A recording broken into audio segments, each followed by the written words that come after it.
Yeah, I'm trying to get that out there. I feel nauseous, believe me. Never had a lot of shit come easy. Had to work hard, struggle just to be me. Had to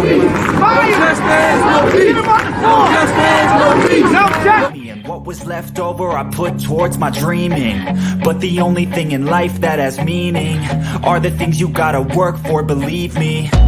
Take into your hands a plan, your own hands can land your own brand. And damn, I feel like no one takes accountability. They want the credibility, convincingly unwilling to put in the hours it takes to get some power. Don't be f***ing sour, take a cold shower, scream until you're louder, work until you're prouder, and f*** all the doubters, they're just your downers. I swear to God they all let me down. I always fought. I can tell you that 7 years after Freddie Gray, that was 2015, spring, April, May. This is 2022. Communities like Sandtown, all we saw then and now in terms of investment was a renovated Western District Police Station and a new funeral home. That's what West Baltimore got. A new police station and a new funeral home. What kind of optics are they?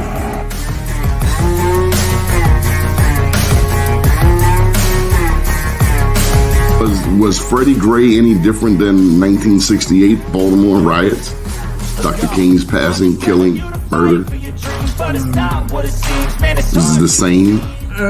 No, it wasn't. I mean, I think, well, first of all, people who are being violent and burning, that's, you know, all that's the same. But the point is what was the cause and what were they attempting to register? I always fought just to wear the crown. I'm off at these fucking clowns. I love you. They deserve it now. It's Got next. And on before. It's only worth it if you work for it. I won't stop till they hear me now. I won't stop till I wear the crown. I swear to God they don't let me down. I always fought just to wear the crown. I'm off at these fucking clowns.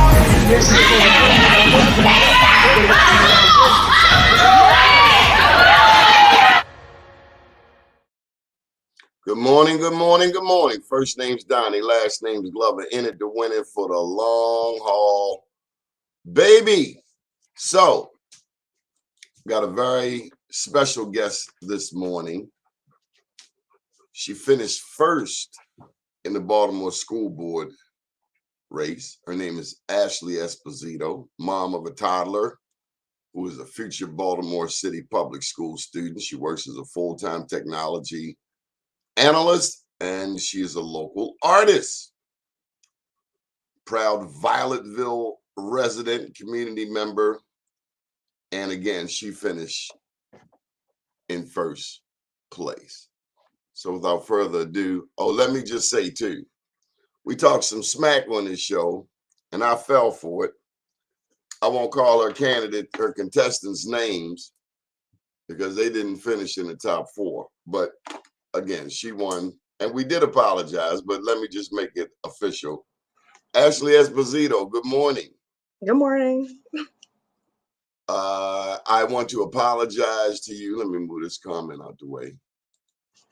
For running my mouth and not having done my homework.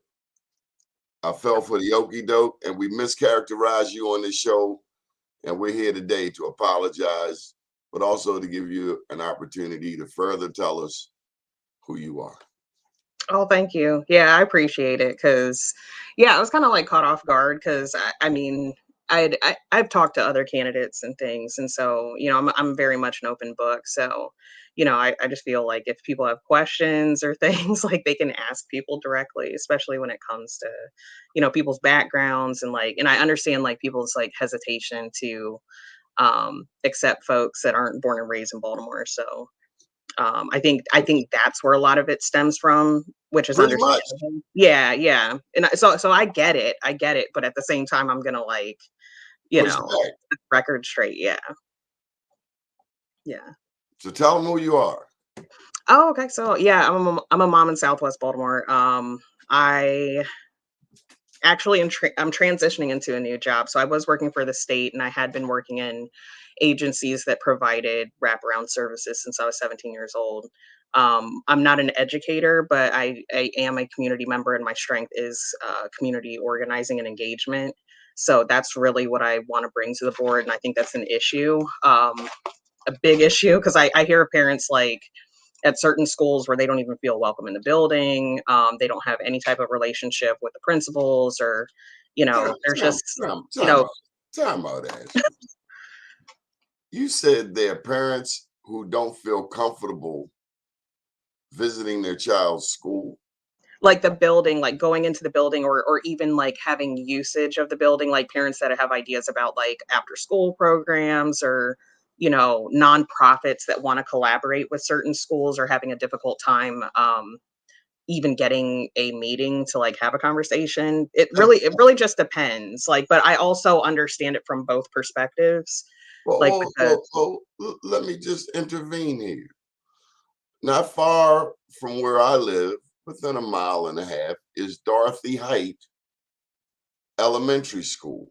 When Governor O'Malley was in charge, one of his huge accomplishments that he loved bragging about was 21st century schools.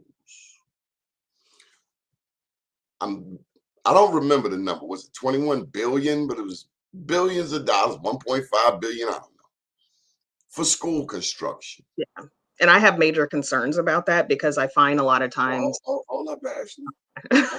yeah, I got something to add to that. Brand new school, which replaced John Eager Howard. And this is in the Reservoir Hill community. Us locals call it White Lock. It's a neighborhood that is somewhat insular. They not for a whole lot of outside gibberish. Basketball kings. John Eager Howard, long time history. Everybody went to this recreation center. But then Dorothy Height comes in, brand new building. And, we like, yeah, new school building. But then Coach Rodell, Bailey Eel, dear friend of mine, I've known him 20 years plus. He's been a former player, now a coach. And he was saying that he couldn't get access to Dorothy Height for the young people in the neighborhood. I took this all the way to the lieutenant governor, and he told me that he told me I needed to talk to the school CEO, Dr. Sonia Santalisa. I'm troubled because not only is that happening there in Reservoir Hill, but here in Sandtown, they played musical chairs with the schools. During the intro of the show, we show Freddie Gray. Gilmore Elementary was open at the time. Gilmore Elementary is the nearest school to where Freddie Gray, to where the Freddie Gray incident happened, Gilmore Homes. They put a brand new library in there just, a couple of months following Freddie Gray, because everybody's focused on Sandtown, in particular that part of Sandtown. Well, although they put a brand new library, and I know because I went to the press conference and I was involved in a number of community meetings where the residents, the parents, many of whom come out of Gilmore Homes, were fighting against the closing of Gilmore. So again, they put a new library in there post Freddie Gray, and then they closed the school. And with all due respect, Senator Hayes told me we did not have enough young people to keep the school open. But there's no law, please school me, I might be wrong, that says you have to have a certain amount of students to open a school. Push that to a side. Now, this is 7 years later, they want to reopen Gilmore and give it the new song. And it's like, Why do they play these musical chairs with young people in the most vulnerable communities? And I guess I know it's because they don't live here. I'll shut up. I'll fall back. So there's several things like the 21st century schools to me I've been in spaces where that has been a way to like shush people that have like a lot of issues with like the current schools. Are like, shush, like you're going to get a 21st century school. Or if there's a permanent school closure, they're like, you're going to get a 21st century school, and so we're going to need you to move here temporarily. But I've seen some of the 21st century schools, and some of them are already falling apart, which is a huge issue. So that to me says that, there wasn't. Hold up. A brand new school Yeah. falling apart. That's like somebody moving from Sandtown to Owens Mills for one of them $300,000 prefabs. Yeah. I don't know I would have to dig in more into like the process. Like I wasn't there when these 21st century schools were like constructed, but I think that there does need to be like some sort of evaluation, which can be initiated by people that are, either on the school board or in leadership positions now, to actually have all those buildings inspected. Because sure enough, like there are certain things that were not built that were promised, or certain things that were built that don't have adequate electricity to it. So it's like you can't even use part of the building, which is a big problem. Hold Yeah, up, hold up. there's a lot of issues. Are you telling me brand new facilities that are falling apart? Less than 5 years old, yes. Okay, I need my money back. I need the construction company that built it to send us a check. I want to know who the construction company was. I want to know who hired them. Yeah. That seems like a common sense question. And Who hired these people? yeah. You know what else I want to know? I want to know where the money at. Well, I the want money to was the know. money was paid, but the work was shoddy. And so No, like in the no, contracts, I think some you of the misunderstand. contractors came back and introduced a new bill rather than fixing the work that they messed up. So No, that's the problem with I the think you. contract. No, that's not my question.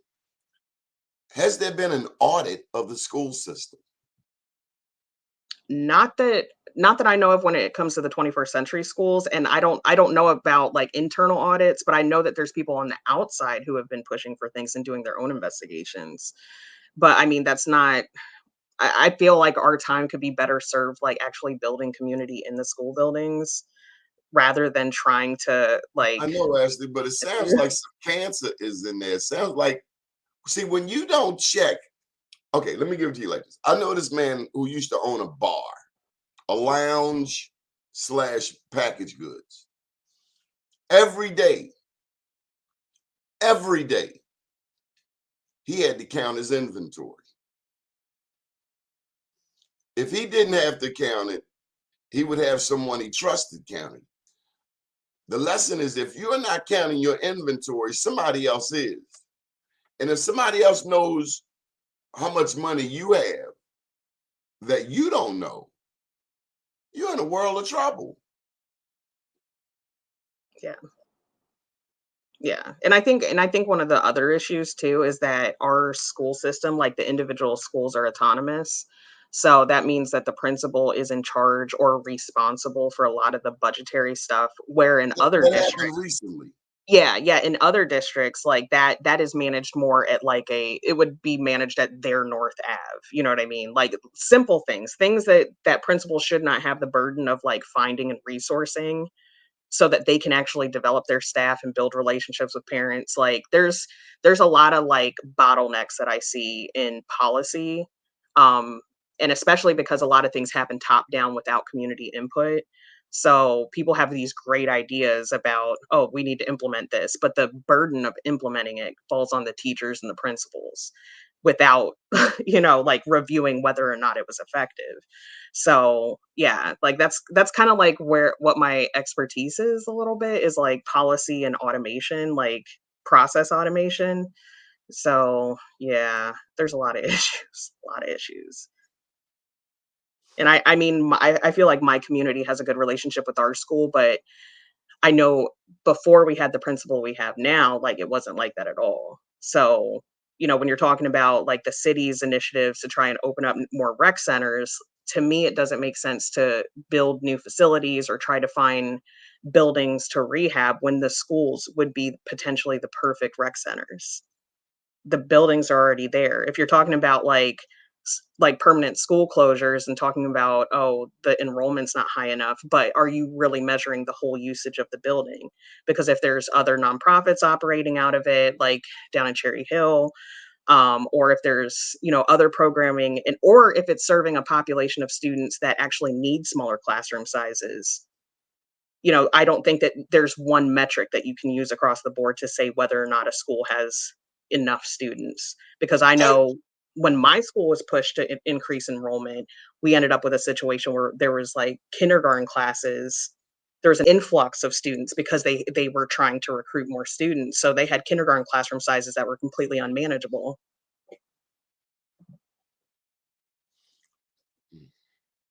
actually, I'm concerned that the people on the school board have been way out of touch with the everyday person.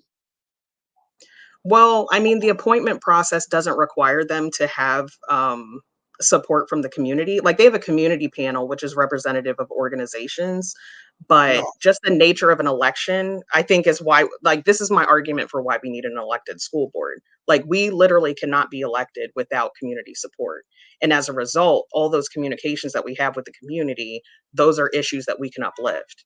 So right now, I don't think that there's a direct line of communication to school board members from the community at large. I want you to see this comment from Michael Haney. It's about as long as an epic novel. He said it was a sham from the beginning. School's budget, 21st century plan. It's all about payoffs. Yeah, And I it's about gentrification. And I will say this in total agreement. When you close the school, you close the community. that's in. I literally testified at MSDE like against permanent school closures because I've been working with folks at Stewart Hill Academy. And yeah, I told them when you close a school, permanently close a school, you destabilize the community. But they know this. And And these are but black people. Yeah, can I add something else though that they're not even like considering?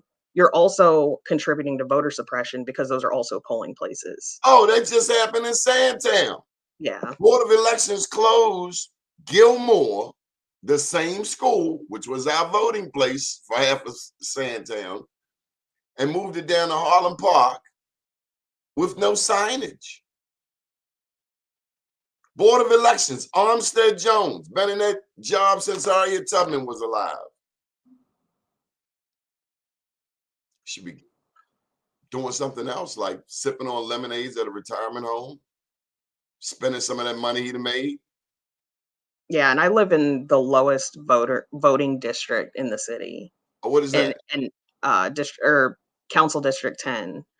And so like for me, like I'm seeing like two things. It's not just polling places, it's also doing the outreach necessary around the polling places to rebuild the relationship with the people in the communities that polling place would serve.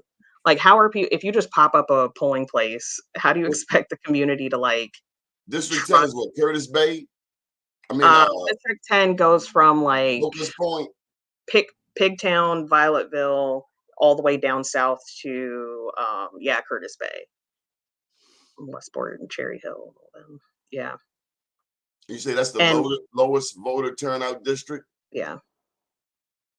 But I honestly like it's several things. So it's definitely like the historic disinvestment in like former and current racist policies and redlining and a bunch of other things that have had an impact on that. But also, I've had a lot of conversations with other candidates. It's also the way that campaigns are run.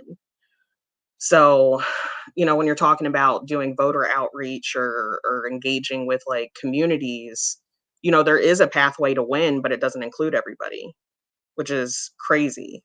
Like, you know what I mean? Like, I think that you should still be engaging with people that are non-voters and non-consistent voters. That's just my opinion. But I feel like people prioritize people that are regular voters because they're like, this is the pathway to win. But over time, like, I don't know if you've ever heard the term like super voter. Oh, but those are people. absolutely. Just like Yeah. So super users. In yeah. America, So black people are considered super users. That means we buy more than any other group. Like black people spend more on Halloween and St. Patrick's Day than other people. yeah. So the issue that I have with this with the super voters, like from a data perspective, is like first of all, the demographic of super voters tends to be much older, so it completely like excludes like new younger voters. But also when those super voters pass away, move away, whatever, people don't just become super voters. Those super voters were created at some point and then remain consistent voters because they always got outreach. So you have this whole population of people in the city that would never get a mailer, would never get a door knock unless somebody's willing to like change the system and intentionally reach out to people that don't show up as valuable through the data. Let me ask you, Ashley, were you around when Dr. Andres Alonso was the school superintendent? No, I don't think so. One of the things he did was got rid of 75% of the principals. So here's my challenge, Ashley. I figure as we get older, as we get more evolved as a society, as a civilization, we should be getting smarter, right? Doesn't that make sense? Yeah. So Alonzo getting rid of 75% of the principals, can you imagine a corporation getting rid of 75% of its senior leadership at one time? You're literally trashing 3/4 of your intellectual capital at one time. And many of them were black women.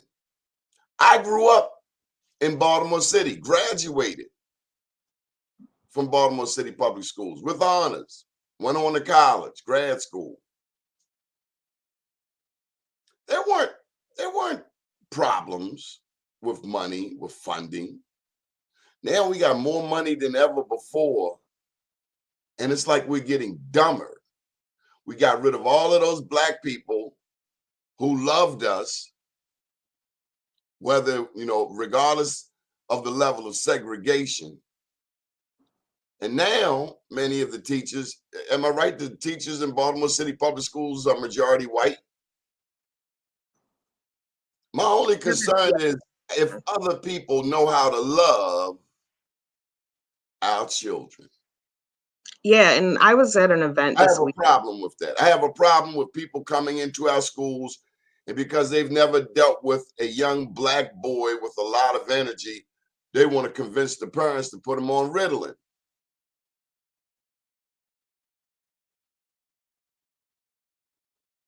Yeah, I kind of like feel both ways about like diagnosis stuff because I'm wait, did you freeze? Oh. Like I'm somebody No, that has it's a serious issue. yeah, You got but I drug do think there's addiction, two things. fentanyl. There also is a stigma for people like people in my family, like in the black community, to push against receiving a diagnosis because I know when I was growing up, that's the main reason why I wasn't diagnosed because there wasn't that trust there, like to actually uplift like a real issue. And as a result, like it ended up harming me like throughout my education experience because I could have been diagnosed and received more care. Um, but also, yeah, we are overdiagnosed or misdiagnosed. So that is like a Like we're valid over concern. Yeah. incarcerated. We're Yeah. over abortion. Well, Anything actually, negative. the abortion thing's not true. Statistically, it's not true. What? There's more white women that get abortions. More abortion clinics in the black community than anywhere else. Tell me I'm wrong. I would say you're wrong because some of the Have you people that counted the provide number of well abortions in well, I'm America? actually on Baltimore's abortion fund, so I've been like studying abortion going back to Margaret Sanger, the yeah. founder, the woman who came. But there's also places that provide abortions, like not to get all into the abortion topic, Well, but let's get into it. there's Margaret places. Sanger said that black people are like weeds and need to be exterminated. There's no Well, I'm not choice. talking about Planned Parenthood. There's several other places where that provide I'm abortions. talking about Planned Parenthood. Yeah, Planned Parenthood has definitely had a history of some foolishness, like No, outright hatred of black people. She said that black people are weeds that need to be exterminated. yeah. No, I don't trust nobody like that.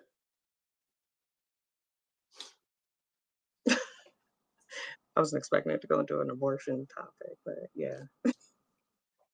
All right, well, let's talk about your school board. So now what's the deal? There are four, and how come you haven't won? I mean, you came in first place, seems like to me you won. So the way that it was set up, because when I went and filed with Board of Elections, I asked them like a million questions. And even like some of the other candidates would call me and they'd be like, wait, what's going on? Like, because I bugged them like all the time because the process wasn't really clear because this is the first time that we're doing it. So had only 4 people filed to run in the school board race, it would have been decided at the general, just gone straight to the general without a Why isn't that primary. rule on the book? Well, it that's the way that it works in a lot of other counties too. So it's dependent on how many people are actually running. So if there was a primary because there were so many candidates, so it kind of like weeds out the pack, and then that pack goes to the general. It's actually normal, but it's our first time ever having an elected school It board may race, so we're sound kind of like, normal, but what's normal? I mean, if you won, you won. Just seems like a waste of time. yeah, I kind of liked it because it gets people a chance to like re-engage with us all over again. Because I know some I folks went to like. Poly. I caught your lesson the first time. Why they repeating this basic stuff? Okay, if you say so. And it's also nonpartisan. So like I think also in Baltimore, like we're used to most races being decided at the primary because most of the time it's just a Democratic primary and usually Democrats win. So they technically also have another race, but it's never an actual like competitive race. So I think that's why it also looks different because we're all nonpartisan. Like it's a nonpartisan race. Like it tends to be like more, I guess, intense. I will tell you, Ashley, that therein lies the problem with Baltimore. We're 9-1 Democrat. And what that means is everybody's pushed to think Democrat, but nobody's pushed to think about holding Democrats accountable. It's the Yeah. same as if Baltimore were 9-1 Republican. All of the Republican elected officials would be watching each other's back. But when it comes time to actually serving the people, they're not going to do what's best for the people. They're going to do what's best for their political careers. So Yeah, and Baltimore I actually, don't I think, needs some Republicans for accountability. I don't necessarily think Republicans, like I think independents, because I know a lot of people who are Okay, independents in the city or Greens or part of Ujima or other groups who are more aligned. Like my concern with the Republicans is that Ujima, their agenda does not serve a majority of people in Baltimore City, period. who's your So agenda? Republicans, like, no, I don't want that foolishness. Like, I mean, I'm I'm sorry, talking Ashley, about the national agenda, it's really toxic. So I could see potentially the like somebody that's an national. independent running or somebody that's a green or somebody from Ujima or somewhere else. Like that is Is it Ujima or Ujima? I think either one. I've heard people say it both ways. Yeah. Okay. So I think those should be the more viable options than us even considering like Republicans right now. Because what's happening nationally is so okay, but that's what I want to get. This is the first year independents could vote in the primary, right? yes. And Greens and Libertarians and any party affiliation or unaffiliation could have That's could vote in the primary. unprecedented. It's Yep. unprecedented.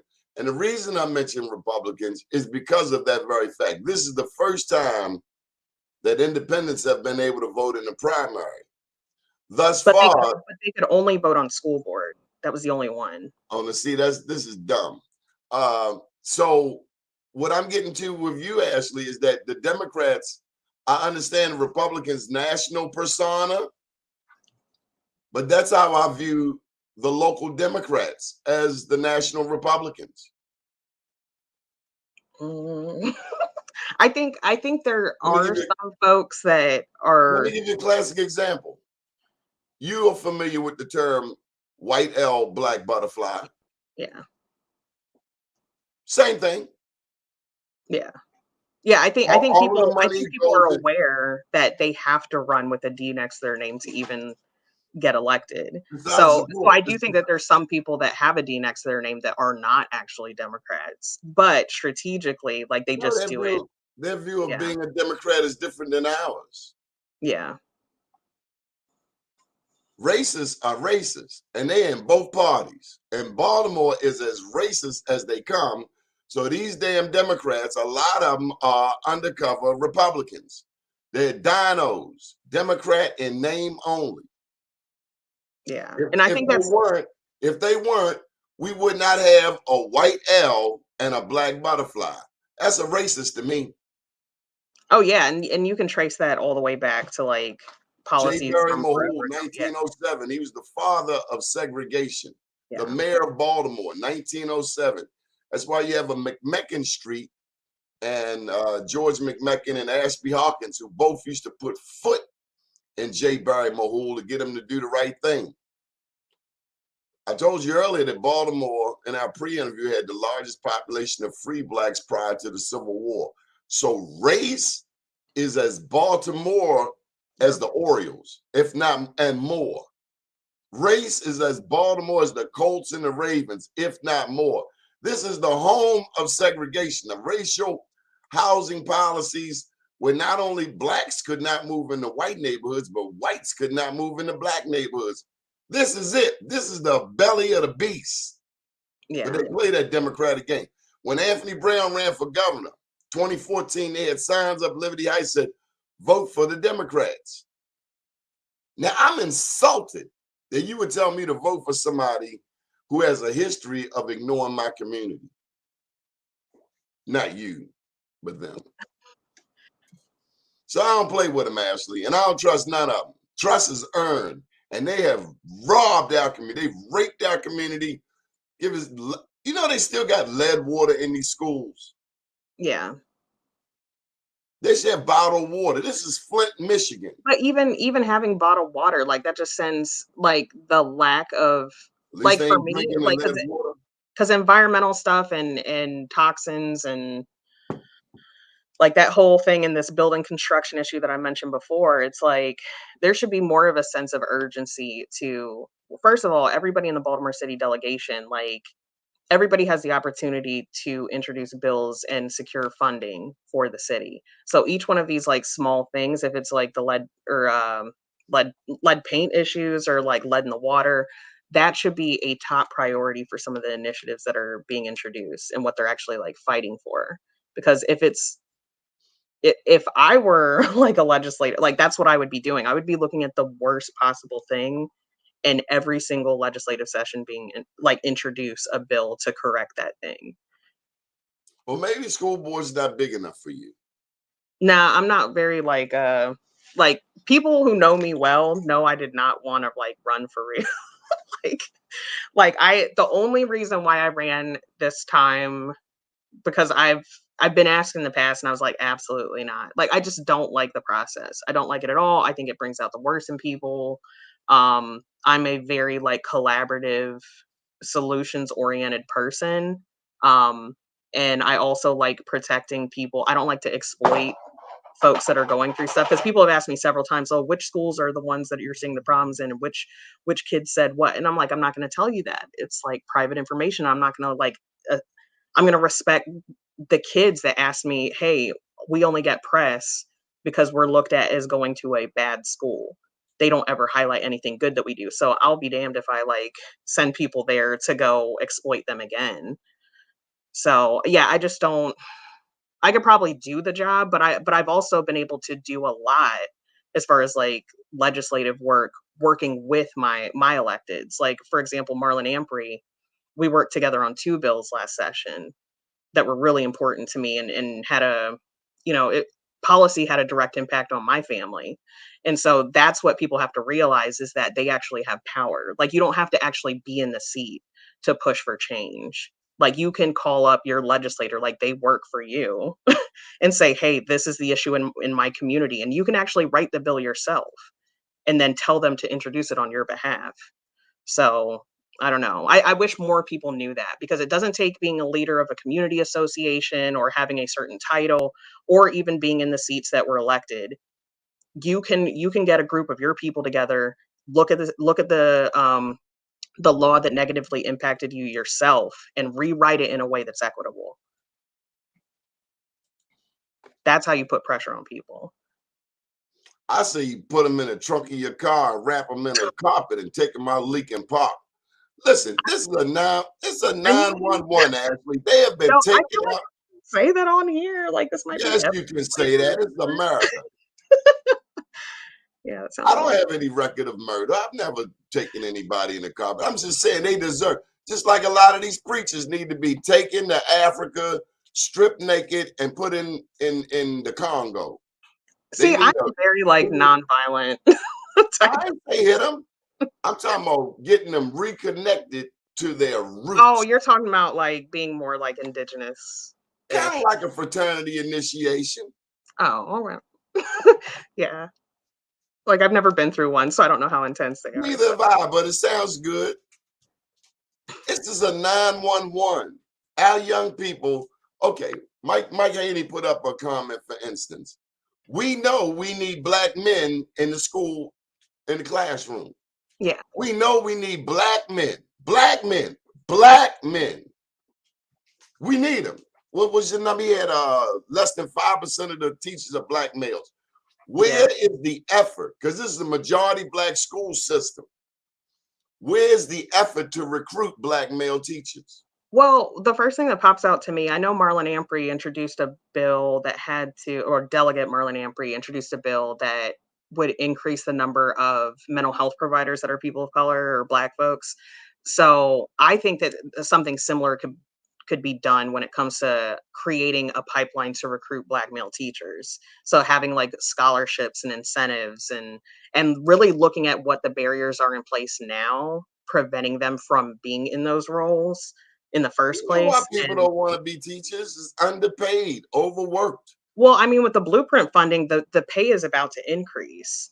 So what I don't want to see is a situation where it's Ashley, a bunch of folks from oh, Ashley, a black man is trying to survive these days. can To you go survive to off school, $60,000? no, you're not listening to me. The stress you go through to get that money, is it worth it? The cats, I'm 57. The cats I know my age, we trying to survive. That's the name of the game. Survive, survive, survive. Because you have so many things coming at you on a daily basis. Driving while black, walking while black, shopping while black, eating while black. This is still Baltimore. This is still America. And it's not very kind to us. Stress is a big killer of black men. Stress. Yeah. I imagine black women too. Yeah, yeah. I mean, one of the big things that I've been able to talk about is just like I'm somebody that has an adverse childhood experience score of 7 out of 10, and I'm also a former foster care What does youth. that mean? Because So there's a I bunch don't of know what that indicators. means. Basically, an adverse childhood experience is called an ACE score.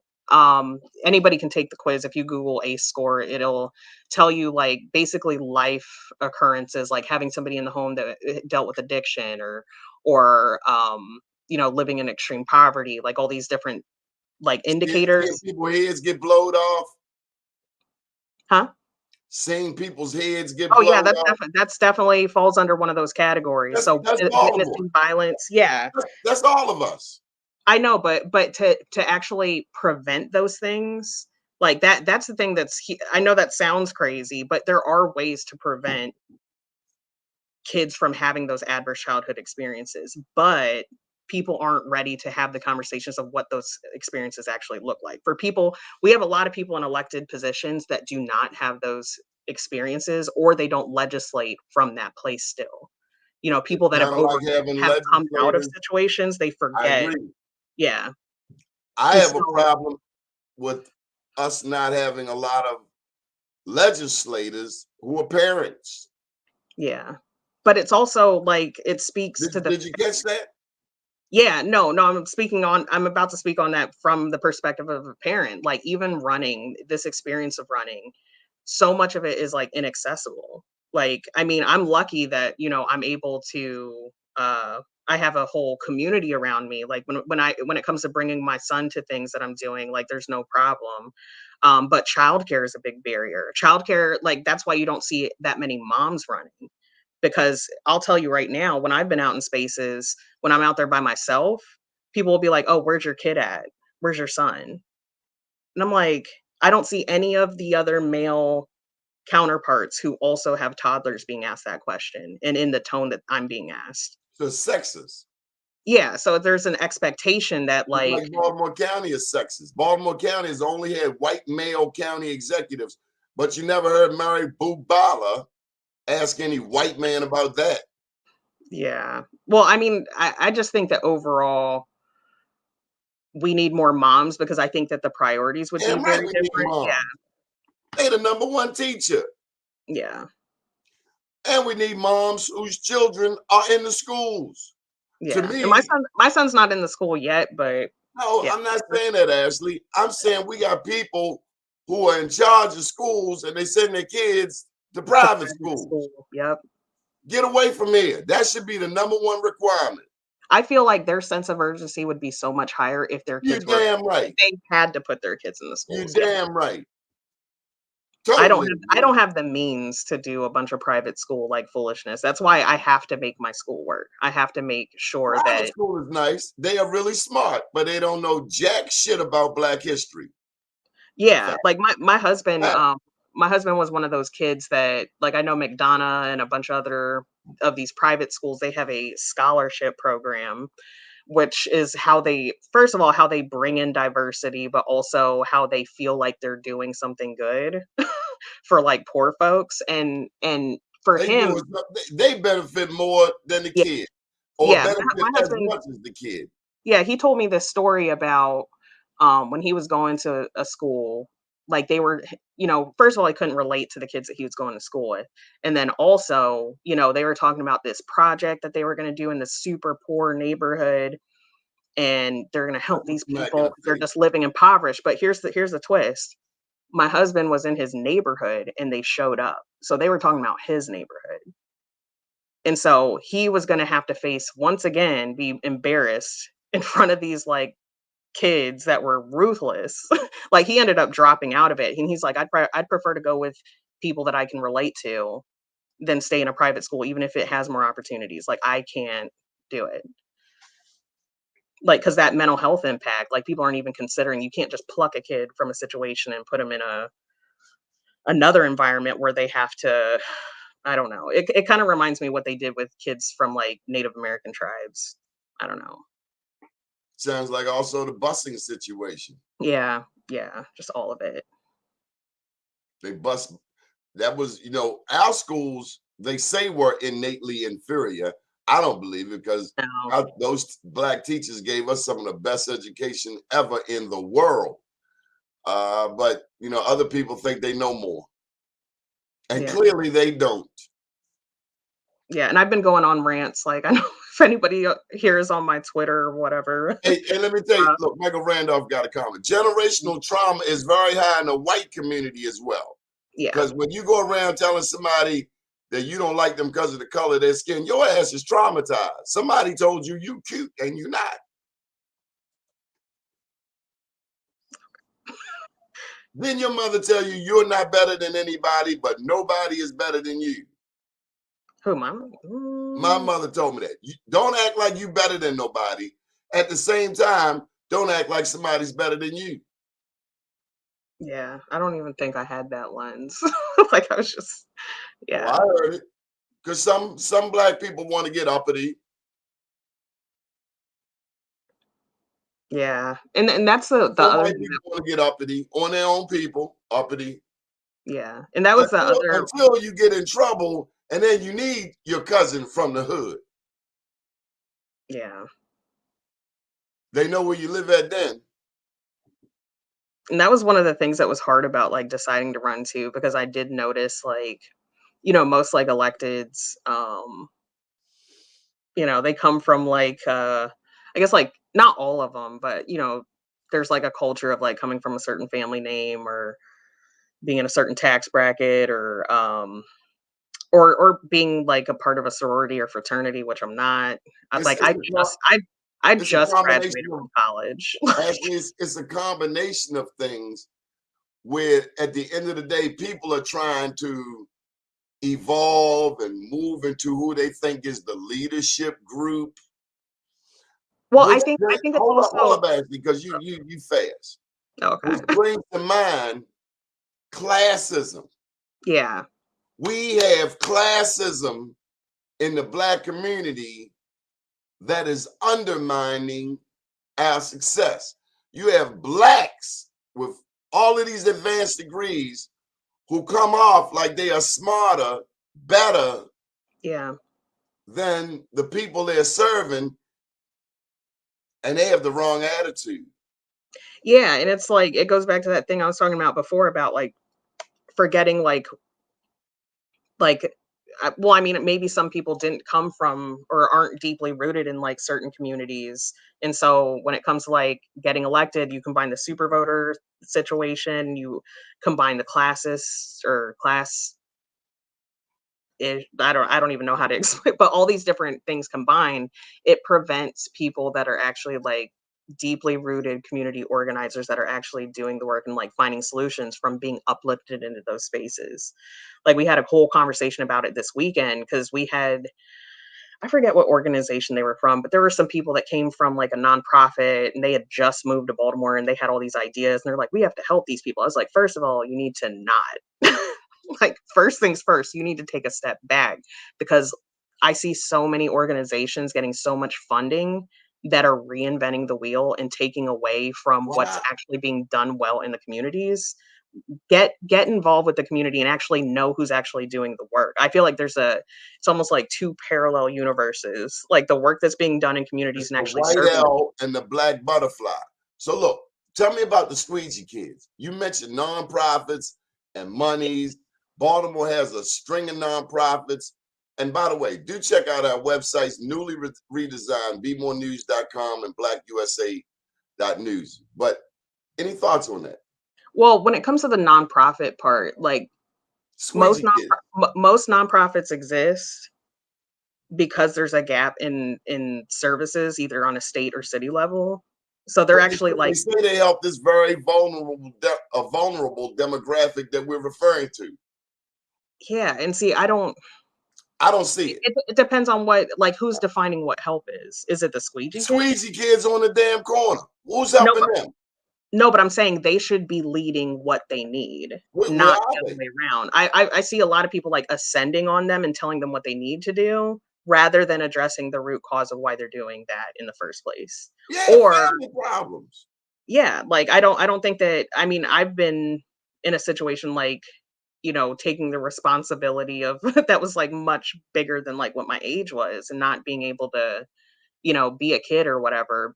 But you have to know what those stories are. You have to literally make the time to sit down and talk to somebody and actually find out what happened like at different points or why they need to be in this setting. Like not saying like squeeging is like terror. Like I've never had a bad squeeging experience. So Me neither. yeah. Like I'll tell you what, I don't know. I was rooting for I them tell you, to I have was terrified, Ashley, when I was at North in 83 and a white guy came up to my car. I was terrorized. I'm like, is this white man lost his damn mind? He's walking up to me on, I had never seen white people on North Avenue prior to that point. So for a white guy to come up to me at North and Fulton, I was traumatized. I figured this man is about to kill me because clearly he doesn't have his right mind. Who in the hell is white panhandling in the black community? Haven't you seen J6 and Donald Trump and all of this racial vitriol that's been cast upon America? yeah. I don't know. No. I've seen white folks squeegee and stuff and like panhandling. Like even yeah, around where I live, like there's both. Like I don't know. That wouldn't be as like jarring to me. But yeah. It was I jarring to me think because I don't overall, see that on North Avenue. but regardless of like I think at the end of the day, like Baltimore has a poverty issue, period. So what like I think that the what was it? The mayor did it was like a minimum payment situation. I think it was like a pilot program to give a certain People demographic. $1,000. Yeah, I think I'm waiting to see because I think that some of the solutions that are being crafted are very long term. So I think that there's a possibility that we see the actual He impact got of a those year and a half, solutions. 2 years, and then he got to go for re-election. He needs some Yeah, so immediate. I think that's part of the problem is that there has to be a short term, more emphasis on the short term while doing the long term thing. Because I do think that a lot of the restorative stuff, like down the line, we're actually going to see a positive impact from that work. But for the short term, there has to be. I would like to see more creative solutions. Like, there's no reason why. At least for me, I would love to see the squeegee men kids take up like Camden Yards, that parking lot right there, because most of us are driving that way anyways to get to 95. Just make it a car wash and just let people pull over and actually, It's celebrate. embarrassing that we, with all of this intelligence in this city, from Johns Hopkins to the school board to We Our Us to every other Yeah. organization, that we cannot find a better way to engage young Black people in the city of Baltimore. It is a damn disgrace. Well, I think that a lot of the solutions are put on people like way late in the game. Like there are points, like when I was in foster care, there were so many times when I saw people uplift that something was a serious issue years before it manifested into something else. And what I saw is that adults were not willing to get uncomfortable or felt complicit, like, knowing that things were that bad for that kid, that, I think it's adults like inability to get uncomfortable. So, oh, what are the first things on my agenda if I win? Oh, Well, hold tight. They got more. They got more questions for you. no, I was not endorsed by him. So I'm that's endorsed. Michael Haney trying to get a brownie point. No, I actually didn't even meet him until Mervo on election day. And that's one of the things And your I mean, competitors, I trolled him a little bit before that, but I don't know him. No. but your competitors said that on my show, didn't they? Yeah, and that was like That to me. you were endorsed. That's what they said. That you were endorsed. No, I've That's what they, never. No, here's what I think they got mixed up. So I'm running with Salima Jasani. So she's not endorsed by him either, but we were both a part of the appointment process. I didn't make it that far, but she made it to the point where she got a mayoral interview, and then he ultimately said no, like to not appoint her, which is why she ran.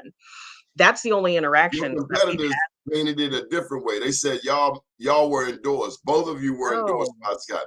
no, we were not. I Mike don't know. Johnson said that on his shows. Either we had No. Mike Johnson on it. Who else did we have? Mike Johnson and but they don't matter. They I can tell you who I'm endorsed by. Like I'm endorsed first.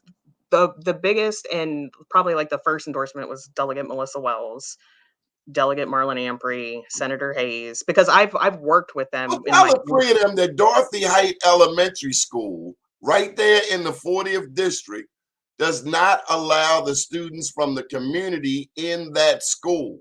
It is a goddamn shame. And see if it Black needs elected officials, Black school, Black children.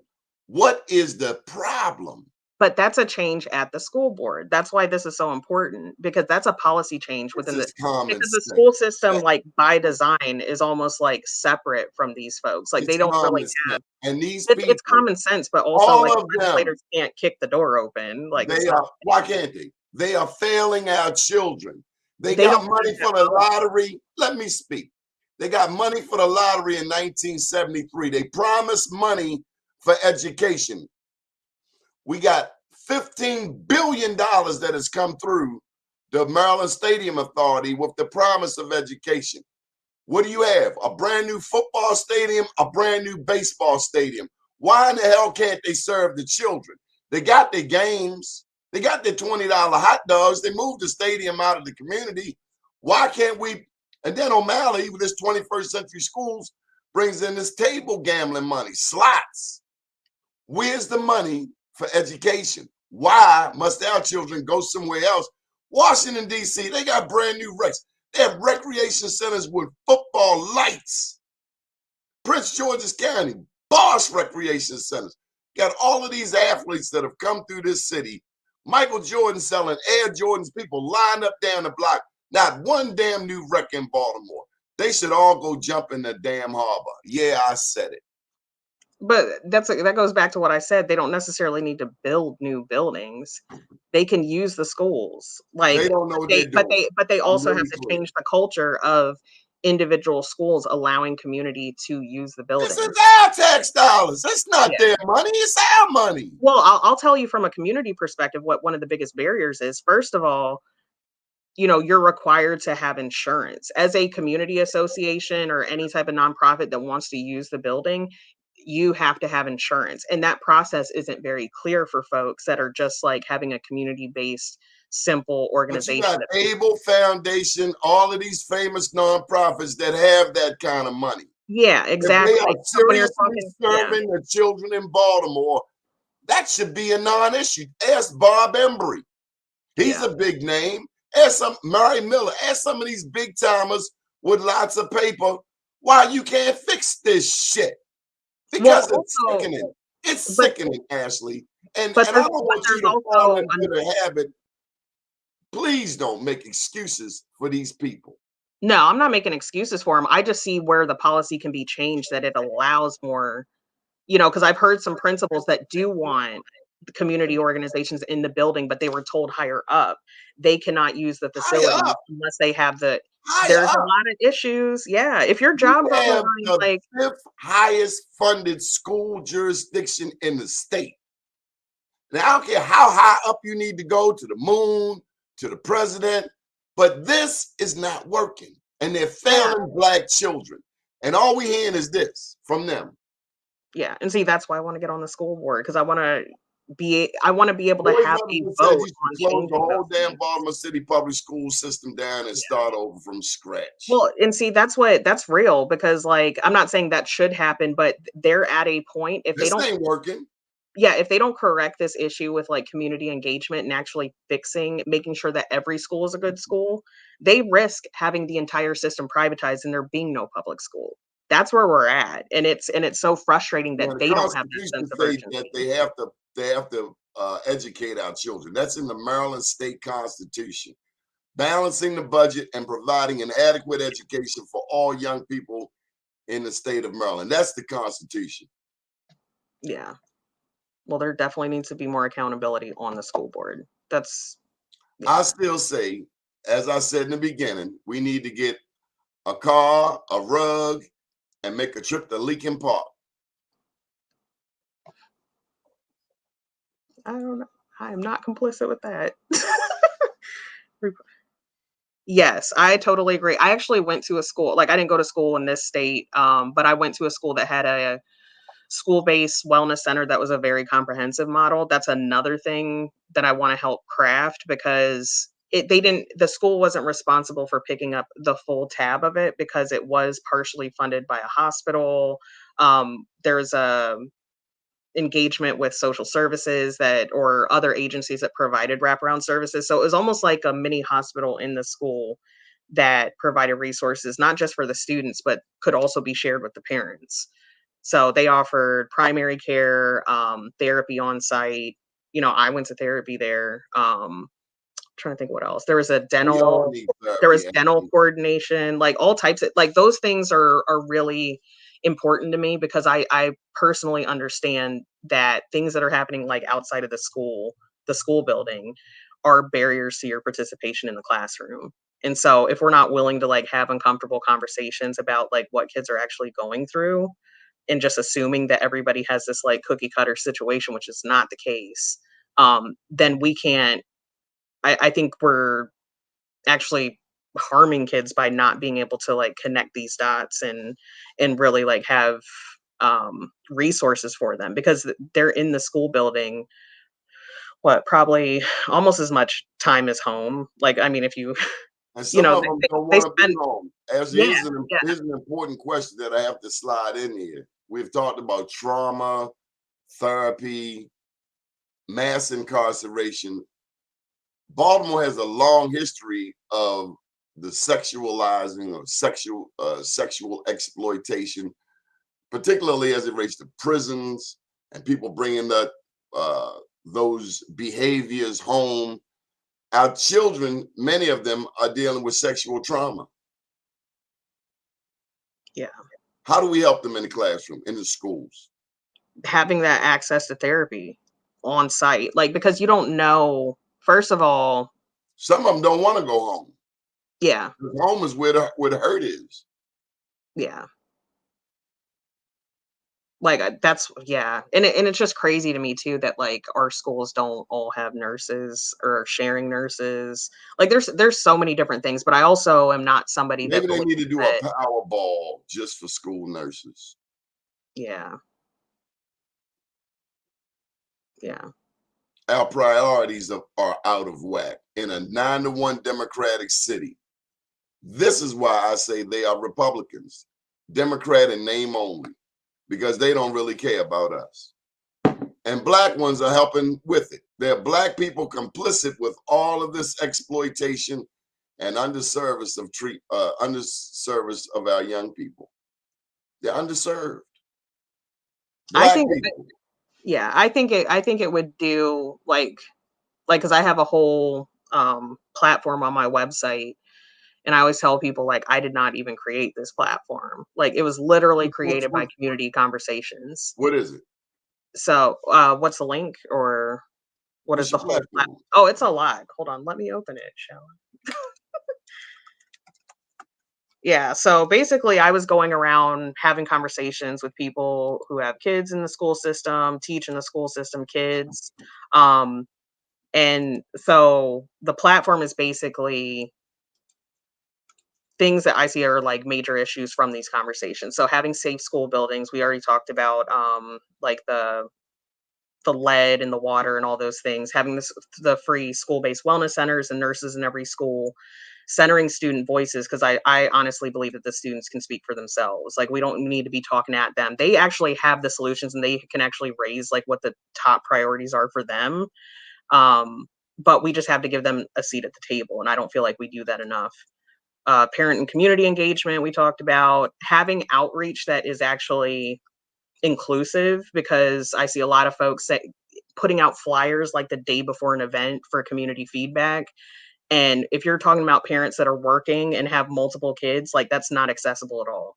And there should also be a way for them to give feedback asynchronously. And then actually going to communities and So doing that outreach asynchronistic, what you say? asynchronous. So that basically means that this is my same beef with community associations. Having a set meeting time and saying, if you miss this, you snooze, you lose, like you do not get any input. That is a flawed model. There are some people that work second shift. There are people that work multiple jobs or have multiple kids. I find people setting meetings during bedtime.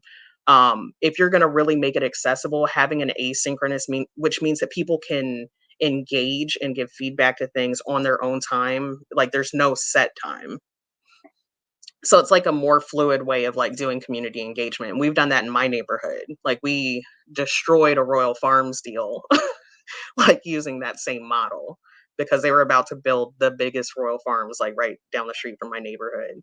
And you Uh, don't want a Royal Farms? we have the highest concentration of Royal Farms around my neighborhood. We Tell them don't need bring another one one. to Tantown. Oh yeah, tell them. But we're like right off of 95, which is why I think that they were trying to build it there. They're trying to get those truckers.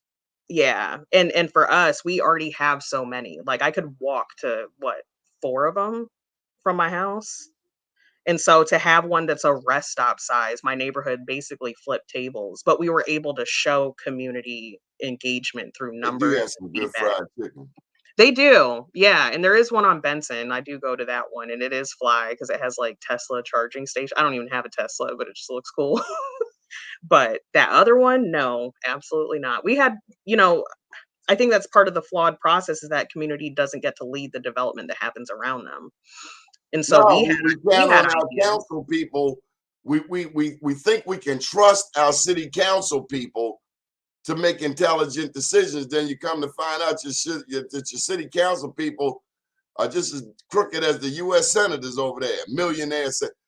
Well, How can a senator be a multimillionaire? Is there something innately wrong with that? yeah, well, I mean, I do see a lack of like economic diversity in like elected officials, but also, you know, part I've talked to the planning department about this. Part of the issue is that rezoning, like having a plot of land rezone is usually initiated by the buyer. So a lot of our development and things are buyer led. So if it's being led by money, it's very, very hard for the community to lock something in. Like, community land trusts are part of the solution, but I also think that we should be able to initiate rezoning without a deal on the table to to actually attract certain types of businesses that we want zone or that we would like to have there. Ashley, we got to get out of here. Any final thoughts? Oh yeah, yeah. Yeah, here's my website, and if anybody's interested in helping, like I love like coming out and like talking to people, like just like we're neighbors and stuff, and just having Put it in the conversations about, chat. yeah, just about the same types of things we were talking about now. If you have concerns, definitely reach out, because I've told people explicitly, like, if I get elected, this is not my seat. Like, this is y'all's seat, and I will just be like almost like the mouthpiece, because I've done that in my neighborhood, and I believe in community, like uplifting what the solution is, because they're the subject matter experts. So I believe in holding people accountable, and if they won't be held accountable, then I believe in getting rid of them. Marion Barry told me, if the people you vote for don't do what you ask them to do, get rid of the bums. yeah, I believe also in term limits. yes, I do Many too. people, I white, absolutely, black, Jew, Gentile, Muslim, Arab, whatever, been in office too long. yep. And And absolute power is absolutely corrupt. Absolutely. yeah, I believe in the same thing, because I've told people, like, people are like, never say never, but I'm like, I'm only interested in doing one term, because I don't think that my perspective is always going to be fresh or what's needed at that time. So I do think it's best to have like different people fill the seats. Ashley, I want to thank you for coming on the show. Again, her website is ashleyesposito.com. Congratulations for Thank winning you. first place in the primary. Out of all of those people, despite the ignorance, even ignorance that has now been checked on this show, so we can be taken off of your list. What list? Oh, everybody have a list. But thank you for being such a sport. Thank you for serving our people. Thank you for engaging us this morning with conversation. If you're watching the show, please like and share. Do check out our new websites, bemorenews.com, newly redesigned, and blackusa.news. Ashley, I must say that I am impressed. I love your ability to articulate a number of issues, because it's like rapid fire, throwing Yeah, you off with Leakin Park and trips and wrapped up carpets and that's taking fine. a bunch of preachers out into the jungle to give them a initiation ceremony. But this is real. We are in the city of Baltimore, a city that took Henrietta Lacks's cells without her knowledge and made millions and billions of dollars off of them, only to treat the Lacks family, even with the help of Oprah. Now, she has since cleaned up that mistake by helping Wes Moore, but we are often manipulated in our own city. It is not our fault. Henrietta Lacks didn't know what she went through. This is a wicked city. They'll take our leaders like Robert Lee Clay, a businessman with a millionaire, and say he committed suicide. This is a city that said they won't correctly identify Ken Harris's murderer. They want to blame it on some kids when we all know it was political. We know this city. We know these racist ass people very well, and they're only Democrat in name. Thank you, Ashley, for letting me speak Thank you. on my show. Have a good day. Good morning, world. Hug somebody.